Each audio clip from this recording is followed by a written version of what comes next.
suis reparti à Damas, en Syrie, dans ce pays qui retient l'attention du monde entier depuis quelques années, à cause de la guerre civile effroyable qui s'y déroule, et dont les conséquences dépassent d'ailleurs largement le cadre proche-oriental pour nous toucher tous. Je veux montrer une Syrie dont on ne parle presque jamais en Occident.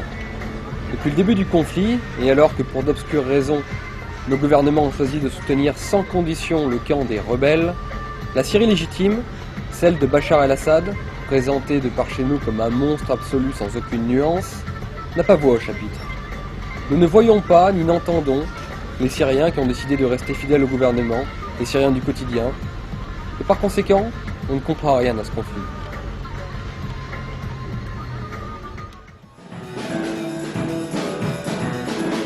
Improvisé journaliste le temps d'un voyage, j'ai voulu aller voir tout spécialement les Syriennes, les femmes, les filles, entendre ce qu'elles ont à nous dire sur la réelle situation du pays du Cham, et peut-être nous ouvrir un peu les yeux sur un conflit de civilisation bien plus complexe que tel qui nous est bien souvent présenté. Je suis d'abord allé les voir à l'université. Un grand nombre de femmes syriennes font de longues études pour ensuite occuper des postes très importants dans le pays, notamment en politique. Par exemple, Hadia Abbas, présidente du Parlement syrien, et aujourd'hui première femme politique du monde arabe. Ça c'était pour aujourd'hui. La semaine prochaine, on fera un cours dans lequel on abordera la syntaxe comme branche linguistique. Comme on l'a dit, le mot syntaxe désigne... Maintenant, malgré l'existence de la crise, nous vivons avec liberté. Nous venons à l'université, étudions. Nous arrivons aussi à... Des femmes qui étudient librement dans un pays à majorité musulmane, c'est un fait notable. Je leur pose la question de savoir qu'est-ce qui se passerait pour elles si jamais les rebelles devaient gagner. Cette situation maintenant est très bonne. Si cette situation va changer, on ne peut pas continuer notre étude. Va changer notre vie. Notre vie maintenant est très bonne. Et la situation est... Et vous pensez qu'il y aura des problèmes? Oui, bien sûr. Si cette situation donc maintenant change, notre état va changer aussi. Le pire ou vers le mieux? Pire ou mieux? Pire, bien sûr. Mais si les rebelles venons ici, on ne peut pas continuer nos études, certainement, parce qu'il existera certains problèmes et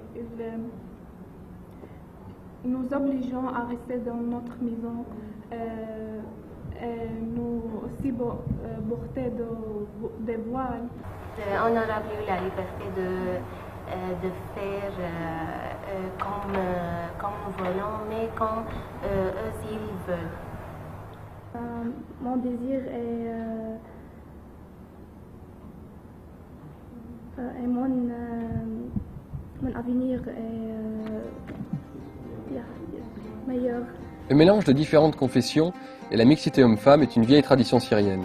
Et c'est vrai que croiser au détour d'un stade une femme et la voir être entraîneuse d'une équipe de foot composée de jeunes garçons est quelque chose dans un pays arabo-musulman d'assez surprenant.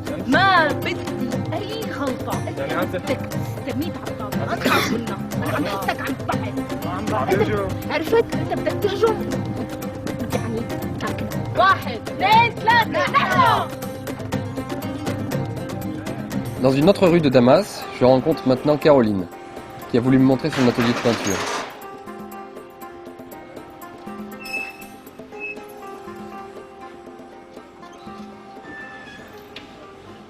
Okay, I drew here silent nature with acrylic and charcoal. I put a little bit of soft pastel. It's like mixed media. I try to do it like mixed media and a little bit of abstract. Une fille qui peint dans un pays en guerre depuis 4 ans, j'ai eu envie de lui demander si cela avait une influence sur son art et sur sa vie. I can't say it's that bad. I continued my life like drawing, painting, working, It didn't affect me that much, but maybe it affected how I think about the paintings that I'm going to draw. My feelings, my emotions are changing, like day after day are changing how I really want to put in the painting, the subject. I drew a lot of paintings about Syria, damage and everything. But it motivated me actually to do something very strong. I lived like 4 years in a war that it really gave me the power to do something even better, to draw. Very emotional. So it's good. It gave me something positive to do. In Syria, in Damascus, where I actually live, I'm free to paint, to draw, to do whatever I want. This is how I was raised since I was a kid. I was free to do what I want. And if our president fall or the terrorists come, I don't think I will be able to do all of this. Every woman or girl won't be allowed to work or to speak their minds, and that's the time where we will say that we need freedom to live like every other woman or girls in the world. No one judges them. They work, and we see like a lot of women get high positions, and it's great. So that's why I'm glad that I'm free to do whatever I want here in Syria. Il faut être courageuse pour continuer à peindre quand on vit depuis des années sous la menace permanente d'une victoire rebelle qui fermerait à jamais ton atelier et t'obligerait à fuir pour continuer à vivre. Courageuse, les femmes syriennes le sont. Je suis allé à l'hôpital et j'ai rencontré Rem, qui faisait ses études en Australie quand le conflit a éclaté, et qui a préféré, figurez-vous, rentrer dans son pays pour s'occuper de la population. I decided that I would come to Syria and I would live here just to be closer to the Syrian people and just to a kind of form of solidarity. I now work for an NGO, and we work on several programs that help people in need, vulnerable families, especially women and children and people who have been wounded during the war. Perhaps, you know, you're less likely to die from a bullet, but what you are most likely to die of slowly is sanctions against the Syrian people, and that's something that has affected every single Syrian, whether young or old. The sanctions that Western governments have placed on Syria are first of all illegal and then not targeted at all. They say that they're targeted, or they call them targeted sanctions. So people can assume that they are targeting political figures or government or state institutions, but they don't. They are affecting the lives of people. It's hard now for families to buy medicine, to buy food. Everything costs 10 times more than what it did before the war. That's the hardest thing that Syrians are having to cope with right now, and that's what people overseas need to understand, that their governments are imposing cruel economic sanctions, and all they need to do is just look at modern history and the sanctions that were placed on Iraq for 10 years before the US invaded there. 500,000 Iraqi children died because of those sanctions, and it's hypocritical when they talk about human rights and human rights abuses and being prosecuted for war crimes. This is sanctions against Syrians.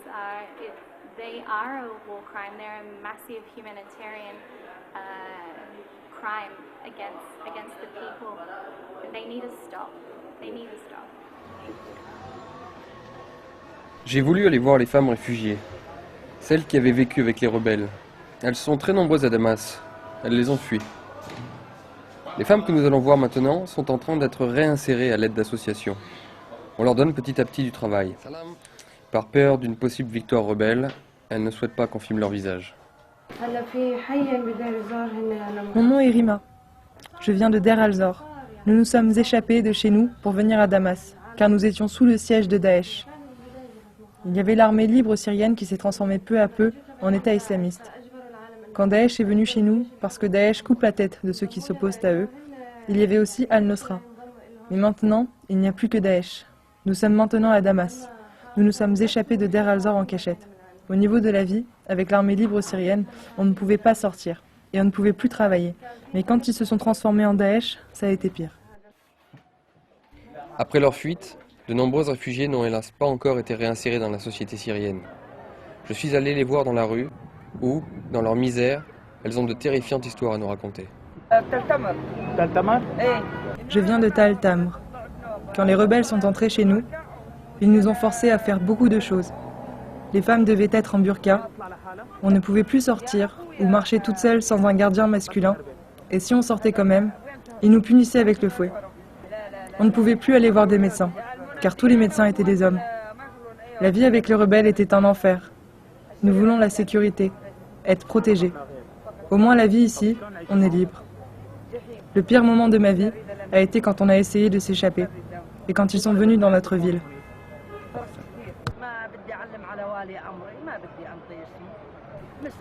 Je ne m'habillais pas comme ils le voulaient.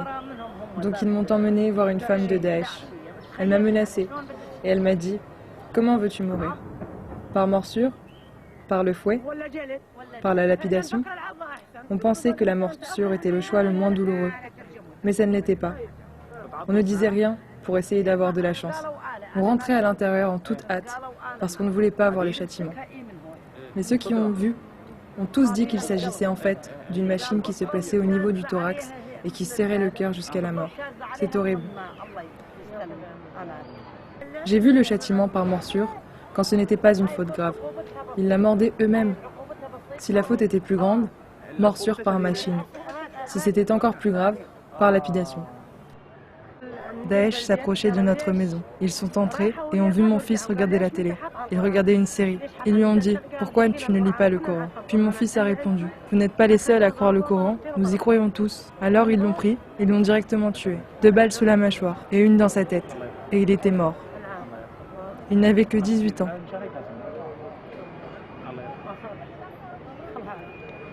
Et maintenant je suis seule, sans mon mari, sans mon fils, sans mes enfants, sans maison. À cause de Daesh. Je prie Dieu. J'espère que Dieu me vengera.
Retour au conservatoire pour finir. J'ai voulu interroger cette fille, qui est musicienne, professeure de musique, et qui poursuit dans le même temps des études de médecine, en pleine guerre. La semaine avant mon arrivée en Syrie, les rebelles ont tiré sur l'opéra, faisant une 50aine de blessés parmi les étudiants. Il paraît que les rebelles tirent souvent sur le conservatoire et l'opéra. Je pose la question à Dima. They attacked the opera by shells many times, and all over the years of our war in Syria. Actually, also one of my studying, one of the years of my studying here in this place, we removed. They removed us from this conservatoire to another conservatoire because so many shells on opera and so many shells on our institute here. Maybe they have a problem with culture, with art, I don't know, music. We don't do anything here. Also, we only do music, theater, arts, dancing. Everything is it's culture. It's very They have killed some musicians. Yes. So many of my friends in this institute and also from workers here was injured by shells on this place.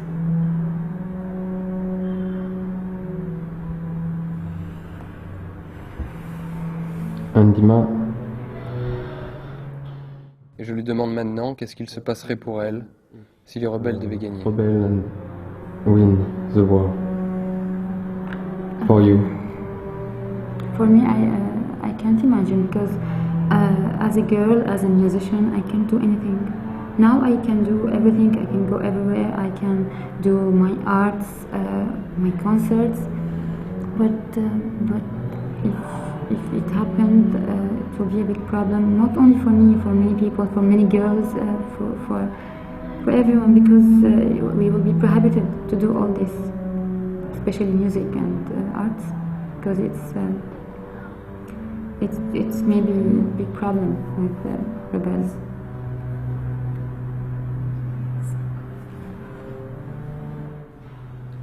Aujourd'hui, cette fille est dans le camp contre lequel nos gouvernements se battent. Une victoire rebelle, que nous finançons et que nous armons depuis des années, signifierait pour elle l'arrêt de sa musique et de ses études, si ce n'est pire.